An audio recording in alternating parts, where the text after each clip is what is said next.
Baik, bismillahirrahmanirrahim. Assalamualaikum warahmatullahi wabarakatuh, teman-teman. Sebelumnya, perkenalkan nama saya Hamzah Mansurinur dari jurusan akuntansi, tepatnya di kelas AK19C. Adapun nomor stambuk saya yaitu 1057311111719.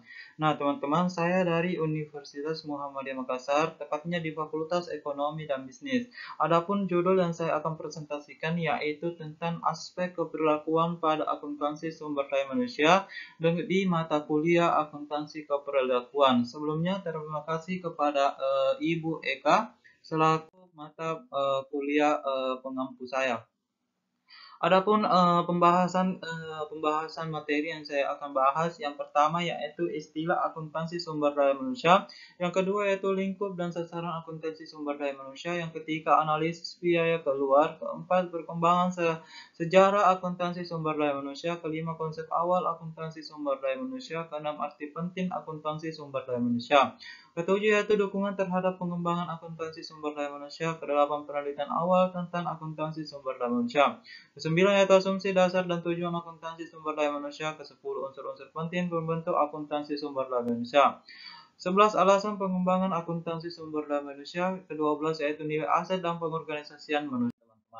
Yang pertama yaitu istilah akuntansi sumber daya manusia. Istilah-istilah akuntansi sumber daya manusia sebaiknya tidak hanya dipandang secara harfiah, karena istilah tersebut juga memiliki arti simbolis. Akuntansi sumber daya manusia bukan hanya suatu sistem untuk mengukur biaya dan nilai manusia bagi organisasi, melainkan juga suatu cara berpikir mengenai manajemen manusia.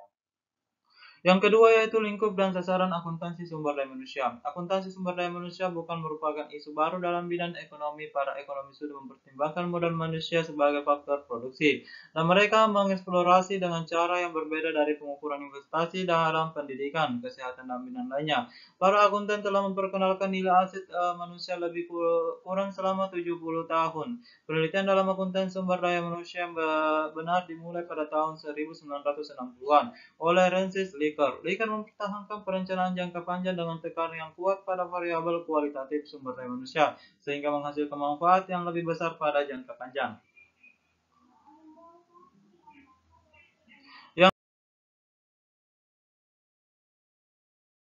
ketiga yaitu analisis biaya keluar. Berdasarkan konsep biaya keluar dapat digolongkan ke dalam tiga kategori. Biaya ini merupakan biaya atas hilangnya efisiensi, biaya lowongan pekerjaan selama pencarian karyawan baru, dan determinasi pembayaran sulit untuk menentukan nilai berdasarkan efisiensi yang hilang sebelum pemisahan. Produktivitas karyawan seperti adalah ukuran yang paling memadai. Bagaimana juga ukuran ini secara umum dihitung dalam bentuk resiko, bukan tanpa masalah. Misalnya produktif dan pekerjaan manajemen merupakan sesuatu yang sulit jika tidak mungkin untuk diidentifikasi. Yang keempat yaitu perkembangan sejarah akuntansi sumber daya manusia. Derasnya arus informasi yang disebabkan oleh kemajuan teknologi dan transportasi mengakibatkan semua aktivitas tidak bisa berdiri atau berjalan sendiri-sendiri. Baik itu aktivitas ekonomi maupun disiplin ilmu manajemen sumber daya manusia sebagai salah satu disiplin ilmu yang mempelajari sumber daya manusia.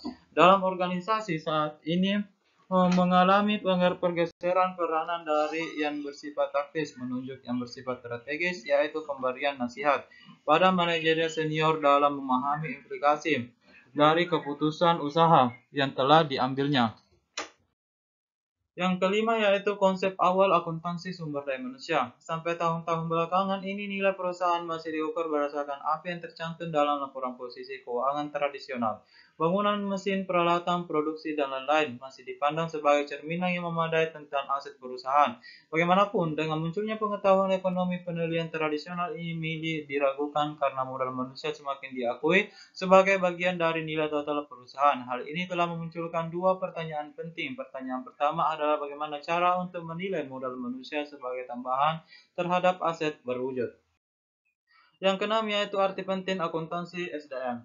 Bidang akuntansi SDM dikembangkan sejak tahun 1960-an. Bidang tersebut adalah cara dari kumpulan yang terdiri atas beberapa aliran pemikiran yang independen. Tetapi saling berkaitan erat, bidang tersebut juga merupakan respon terhadap metamorfosis fundamental dari ekonomi Amerika Serikat. Sudah masa industri ke arah ekonomi jasa, semua ini telah mengarah pada meningkatkan pengakuan bahwa moral manusia atau aset manusia merupakan fitur yang berbeda dari perekonomian hari ini dan merupakan bagian utama dari aset organisasi saat ini. Nah, Amerika Serikat saat ini sedang mengalami restrukturasi fundamental terhadap perekonomian, khususnya proses ekonomi tersebut sedang dalam proses transformasi kualitatif. Dari ekonomi industrial menjadi ekonomi berbasis jasa seperti proses transformasi dari ekonomi pertanian menjadi ekonomi industri yang terjadi masa lalu. Transformasi ini yang dimulai pada akhir Perang Dunia Kedua telah mengarah pada perubahan dalam komposisi dari angkatan kerja tidak hanya pada sektor di mana manusia dipekerjakan, tetapi juga dalam jenis dan tingkatan keahlian yang diminta. Saat ini perekonomian Amerika Serikat telah menjadi ekonomi berbasis pengetahuan dan jasa yang telah menjadi apa yang digambarkan sebagai jasa teknologi tinggi. Jasa ini adalah produk dari jumlah besar pelatihan dan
yang ke-11, alasan pengembangan akuntansi SDM memperbaiki manajemen sumber daya manusia. Sejauh ini manajemen sumber daya manusia seiring dilakukannya atau dilaksanakannya berdasarkan strategi A dan sasaran yang telah digambarkan dan diatur tanpa definisi bersama dari dan institusi manajemen telah dianggap memadai untuk memastikan bahwa proyek target khusus, indikator pengukuran dan lain-lain. Sistem manajemen informasi manajemen sumber daya manusia berhasil meningkatkan yang berfokus pada manajemen sumber daya manusia dan perhatian teknologi informasi pada saat sekarang disebabkan oleh pandangan bahwa apa yang tidak bisa diukur tidak bisa diatur. Yang 12 yaitu nilai aset dari pengorganisasian manusia. Nilai aset manusia dikenal oleh para akuntan sejak tahun 1932, Accounting Handbook menjelaskan bahwa kodel bersumber pada nilai-nilai tertentu yang muncul dari adanya kualitas personel dan keterampilan teknis dari pemilik, manajer, dan karyawan. Dalam praktik akuntansi saat ini kita mendekati bahwa biaya organisasi dan beberapa biaya dibayar di muka akan diperlakukan sebagai aset karena akan menghasilkan keuntungan di masa depan. Hal ini yang menjadi dasar dan konsep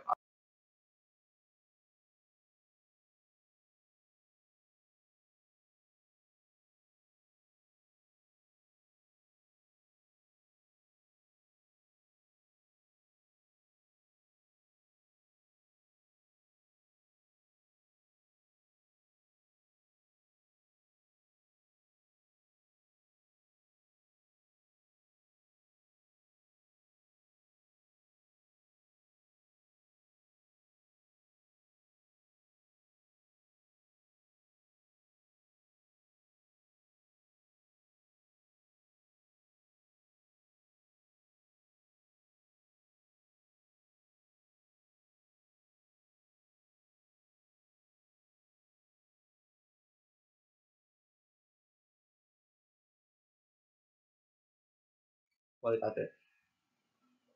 15. Mengukur nilai SDM. Masalah akuntansi untuk nilai sumber daya manusia berbeda signifikan dengan masalah pengukuran biaya. Pengukuran biaya melibatkan penelusuran biaya dan mengimplementasikannya. Hal tersebut sebagian besar merupakan proses historis nilai berorientasi pada masa depan dan bukan pada masa lalu. Dengan demikian, akuntansi sumber daya manusia memerlukan prediksi dan bersifat tidak pasti. Konsep nilai manusia diturunkan dari teori ekonomi umum. Seperti semua sumber daya lainnya, manusia memiliki nilai karena mereka dapat memberikan jasa atau pelayanan di masa depan. Dalam mengembangkan akuntansi sumber daya manusia, baik ukuran moneter maupun non-moneter, dari nilai manusia yang telah diusulkan ukuran moneter dibutuhkan karena uang adalah denominator umum dari keputusan bisnis. Ukuran denominator diperlukan karena terkadang ukuran tersebut lebih sesuai dibanding dengan ukuran moneter dan karena ukuran tersebut dapat berfungsi sebagai pengganti atau produksi.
18. Pendekatan teknis terhadap akuntansi SDM. Meskipun masih sangat jarang terhadap penelitian yang menyarankan untuk memasukkan variabel manusia dalam sistem akuntansi formal saat ini, terdapat beberapa pendekatan yang dapat digunakan untuk menerapkan akuntansi sumber daya manusia dalam taraf praktis, yaitu akuntansi aset manusia, akuntansi modal manusia, akuntansi goodwill manusia, akuntansi aset manusia, human asset accounting.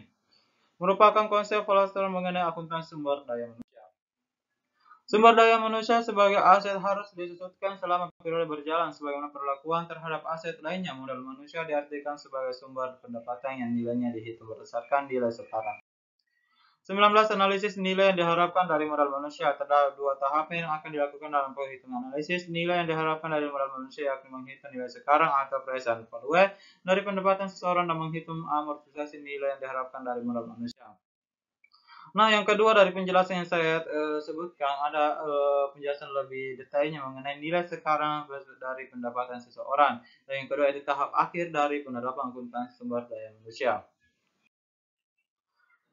Yang ke-20 yaitu pelaporan sumber daya manusia dalam laporan keuangan perusahaan. Penyajian unsur modal manusia dalam laporan keuangan akan membuat laporan keuangan lebih informatif. Selain itu, laporan keuangan tersebut akan dapat memberikan data yang komprehensif mengenai sumber daya manusia yang memegang peranan penting dalam pencapaian tujuan organisasi. Nilai yang diperkirakan dari modal manusia seseorang merupakan nilai pengganti sumber daya manusia sebagai aset perusahaan.